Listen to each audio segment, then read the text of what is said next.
La década de 1970 se recuerda como una época en la que los derechos de las mujeres, los derechos de los homosexuales y los movimientos ecologistas compitieron con el escándalo Watergate, la crisis energética y la actual guerra de Vietnam por la atención del mundo.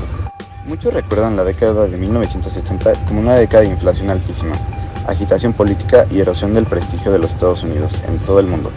Pero la importancia de los años 70 va más allá de los altos precios del gas, Watergate y Vietnam.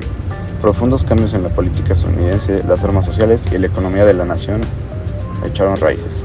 Los años 70 fueron un movimiento incierto. Estados Unidos era poderoso y rico, pero los Estados Unidos estaban incómodos, luchando contra el desempleo, la inflación y una serie de crisis energéticas.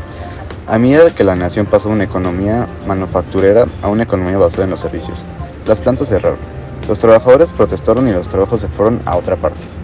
La incertidumbre se extendió a las cuestiones culturales. Continuó un debate nacional sobre la mejor manera de institucionalizar y ampliar los logros del movimiento de los derechos civiles. Se cuestionaron las actitudes tradicionales sobre la sexualidad, el matrimonio y la familia. Se debatieron iniciativas políticas sobre la igualdad de género, el aborto, los derechos de los homosexuales y el alcance del gobierno en nuestras vidas. Algunos estadounidenses presionaron por mayores libertades individuales. Otros advirtieron sobre la disminución de las normas morales. Uno de los incidentes más controvertidos y conocidos de esta época fue el escándalo Watergate. Fue un gran escándalo político en los Estados Unidos que involucró a la administración de los Estados Unidos. El presidente Richard Nixon de 1972 a 1974, lo que llevó a la dimisión de Nixon.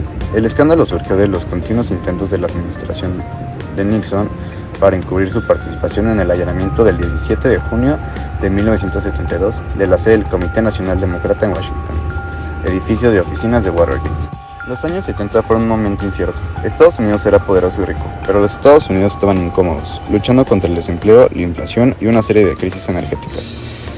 A medida que la nación pasaba de una economía manufacturera a una economía basada en servicios, las plantas cerraron, los trabajadores protestaron y se fueron los trabajos a otra parte. La incertidumbre se extendió a las cuestiones culturales. Continuó un debate nacional sobre la mejora de institucionalizar y ampliar los logros del movimiento de derechos civiles.